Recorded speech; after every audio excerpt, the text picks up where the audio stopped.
Be ready. 5 seconds. Start. Sir, I would also like to take into consideration the role of the various developed countries, whether we call them superpowers or whether we call them highly industrialized nations. Also, the world in general is aware of the movement for disarmament, which has taken a passive nature, although the movement for detent and disarmament is growing in the world, but it has not had the desired amount of success in preventing the proliferation as well as the worsening of the strategic environment in various places, and as pointed out by the learned professor, as destabilization of regional areas, whether it is in our continent or elsewhere, but it is a most dangerous event taking place in our subcontinent. It affects every life of our country, every citizen of our country. Now, the latest offer by the US and the certification by the President of the United States to Pakistan and the promise of $100 million in the wake of the $3 billion which has been given in the last 5 years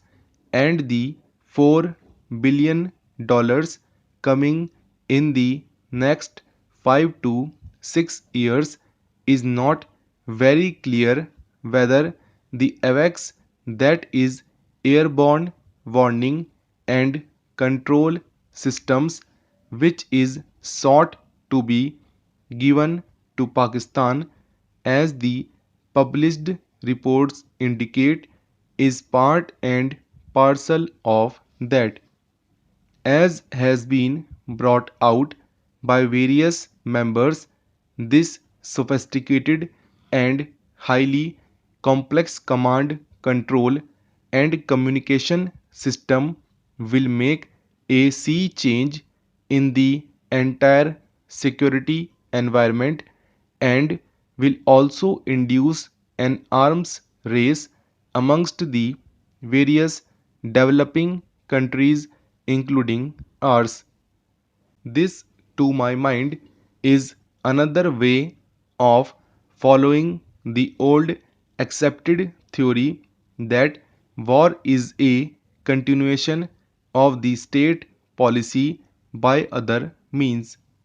That means it will force us and other countries of this subcontinent into diverting the valuable resources from development to national security or to defense needs.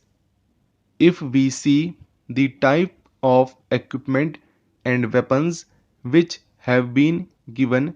we will find this.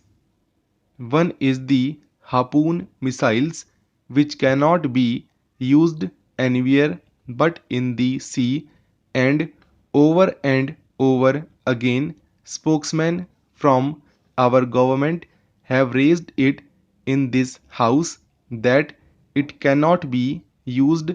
either against the Soviet Union or against Afghanistan. It can only be used against us and our navy.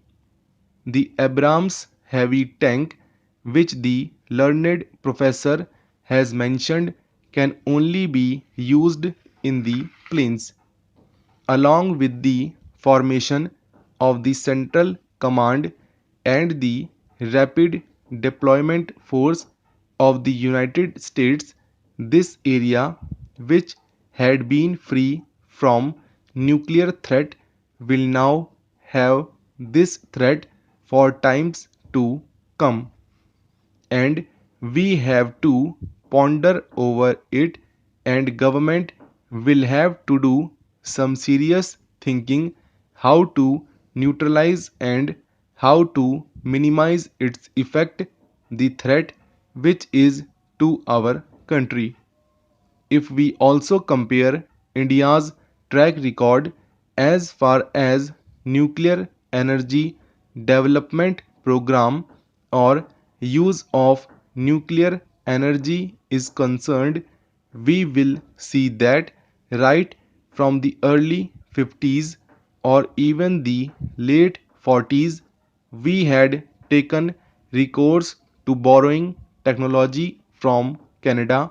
the United States, France,